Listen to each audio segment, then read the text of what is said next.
আমাদের যুদ্ধ এখনো শেষ হয়ে যায়নি।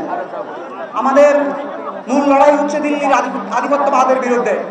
24-এর গণঅভ্যুত্থানের মাধ্যমে আমরা আমাদের দেশ থেকে যে স্বৈরাচার হটিয়েছে, আমাদের যুদ্ধ এখনো শেষ হয়ে যায়নি।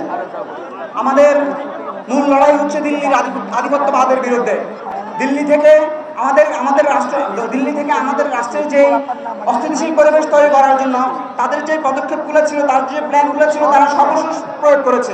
এবং কি শেষমেশ তারা যে মাইনরিটি কার্ডের যে গেম খেলতে চেয়েছে আমাদের দেশে, আমরা ধর্মীয় সাম্প্রদায়িক দেশ, সম্প্রীতির দেশ, যার কারণে তারা আমাদের সাথে আমাদের দেশে অস্থিতিশীল পরিবেশ তৈরি করতে পারেনি। জুলাই বিপ্লবের আমাদের শহীদদের রক্ত কোনো ক্ষমতার পালাবদল হতে পারে না, শহীদের রক্ত কোনো ক্ষমতার সোপান হতে পারে না। শহীদদের রক্ত একমাত্র আমাদের এই রাষ্ট্রকে সংস্কার করার জন্য, আগামীর বাংলাদেশ বিনির্মাণের জন্য, ইনসাফ ভিত্তিক রাষ্ট্র কায়েমের জন্য। আমরা অন্তর্বর্তীকালীন সরকারের ভ্যানগার্ড হয়ে থাকবো। আমাদের এই রাষ্ট্র যতক্ষণ পর্যন্ত সংস্কার না হবে, তথাকথিত সংবিধান, মুজিববাদী সংবিধান যতক্ষণ পর্যন্ত সংস্কার না হবে, মূল সংস্কার পরবর্তী সময় আমরা আমাদের রাষ্ট্রীয় নেতা নির্বাচন করব। আমরা দেখে এসেছি পূর্বের ন্যায় কিছু দল তারা আবারও সেই টেন্ডারবাজি, চাঁদাবাজি শুরু করেছে।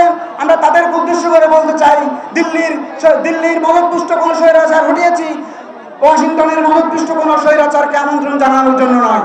আমাদের এই বাংলাদেশ, আমরা একটি ইনসাফ ভিত্তিক বাংলাদেশ গঠন করব। আমরা আগামীর বাংলাদেশ বৈষম্যহীন বাংলাদেশ থাকবে, ধর্মীয় সম্প্রীতির বাংলাদেশ থাকবে। এই বাংলাদেশে কোনো ধরনের কোনো অরাজকতা, কোনো টেন্ডারবাজি, চাঁদাবাজি চলবে না। আগামীতে আমাদের এই দেশ জাতি রক্ষার্থে যে কোনো আন্দোলন সংগ্রামে আমরা আবার উপস্থিত থাকবো, আবারও রাজপথে রক্ত দিব। আমি আজকের এই আয়োজনে আল্লামা ইকবালের একটা কথা বলতে চাই। আল্লামা ইকবাল বলেছিলেন, তুম সোতে হো জামানা সোতা নেই, ইনকিলাব আমেল কবি সোতা নেই। তুমি ঘুমাও, সময় কিন্তু ঘুমায় না। বিপ্লবীর অভিযাত্রীরা কখনো ঘুমাতে পারে না।